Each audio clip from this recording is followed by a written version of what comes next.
There are several different ways that we can compare acids and bases. One of the simplest definitions is the Arrhenius definition. The Arrhenius definition of an acid simply says that it's a substance that produces hydrogen ions when it dissolves in water. HCl, or hydrochloric acid, when it fully dissolves, it separates into the two ions that make it up. Hydrogen has a positive 1 charge, and because HCl makes a lot of hydrogen ions, it's considered to be an Arrhenius acid. The other component of the acid, which is usually a negatively charged ion, also separates and dissolves in water. An Arrhenius base is a substance that produces hydroxide ions when it dissolves in water. An example of this is sodium hydroxide. Sodium hydroxide is an ionic compound that will separate into the two ions that make it up when it dissolves in water. Sodium positive 1 is going to be the cation, but more importantly, sodium hydroxide will form large quantities of the hydroxide polyatomic ion, and typically a base, if it's a strong base, it will end with OH in its chemical formula.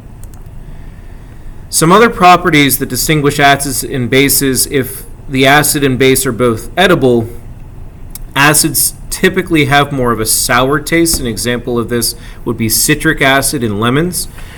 Whereas if we have edible bases such as caffeine in coffee, usually bases will have a more bitter aftertaste.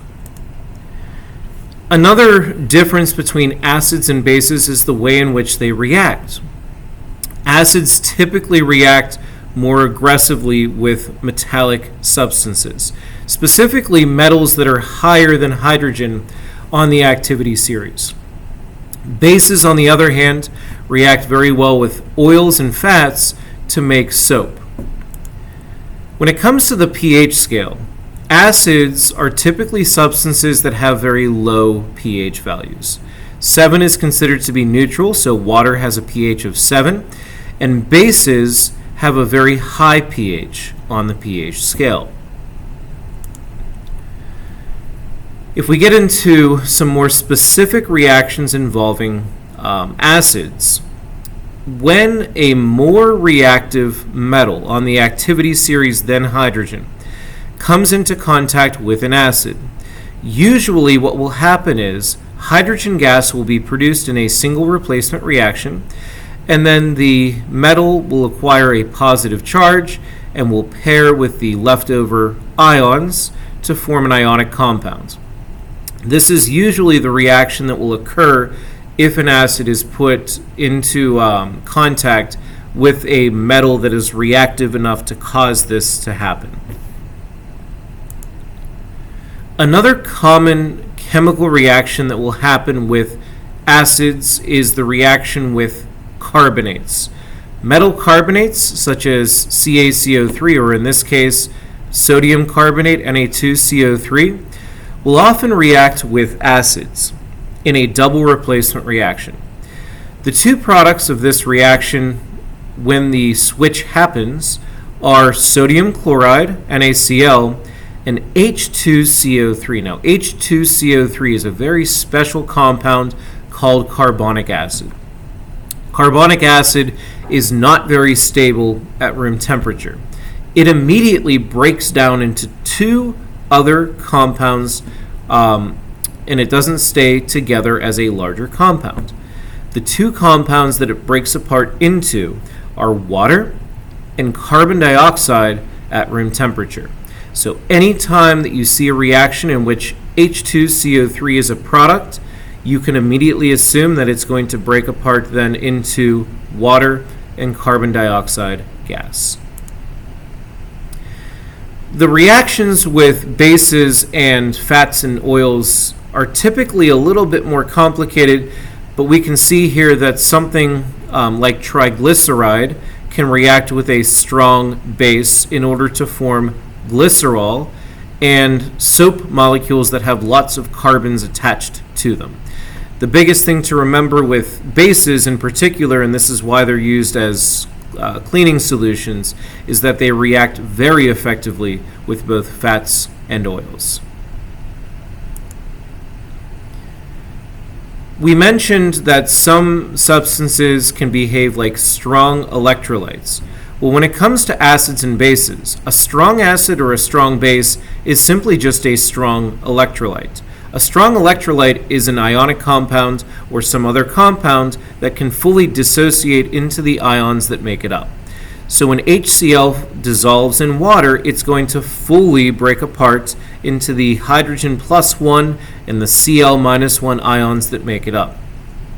Hydrofluoric acid, on the other hand, is considered to be a weak acid.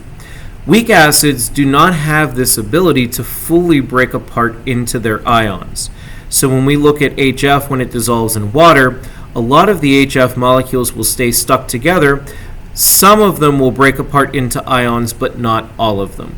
The same distinction holds true when we compare strong bases with weak bases. Strong bases form more ions, whereas weak bases form less ions when dissolved. Let's pause the video for one moment, and I want you to try this one problem where we're looking at particle level diagrams of various solutions. The black dot connected to the blue dot would show that the substance is still bonded together, whereas if you see freely floating black dots and blue dots, those are the ions that are dissociated. Take a moment and see if you can identify the strong acid and the weak acid, and we'll go over the answer momentarily.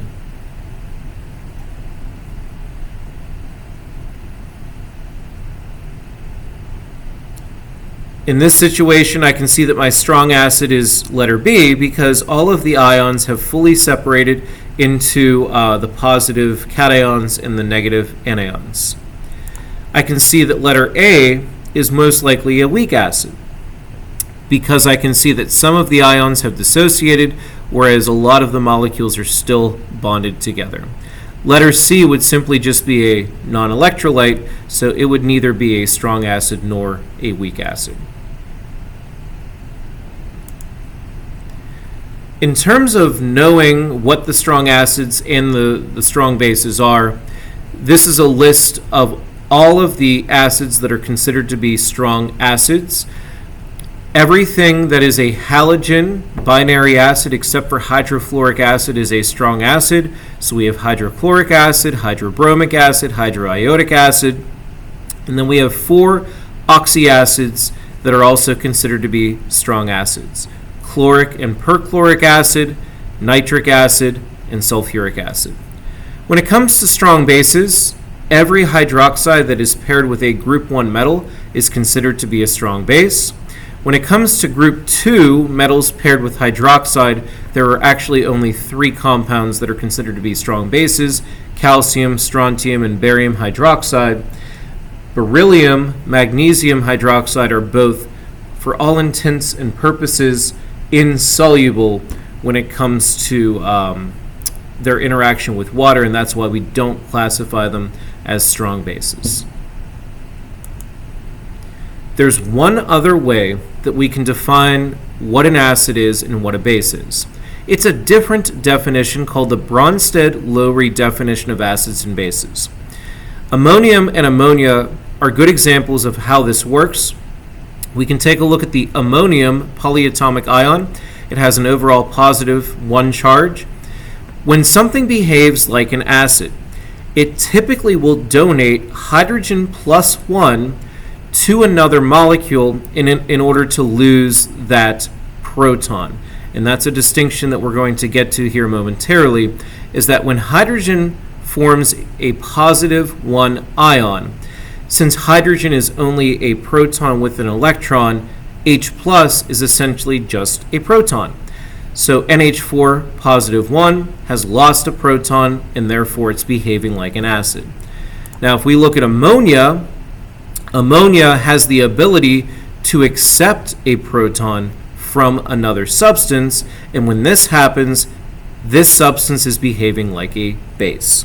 A Bronsted-Lowry base is a proton acceptor. If you notice that the substance has gained a hydrogen ion in the process, then it has behaved as though it is a base. A quick review of atomic structure shows that, a hydrogen atom that is made out of a proton and an electron When it loses the one electron that it has, H plus is essentially just a proton. So anytime that we say proton donor, proton acceptor, we're referring to the hydrogen positive 1 ion. This concludes our introduction to acids and bases. We'll be moving on to the properties of the pH scale in our next lesson.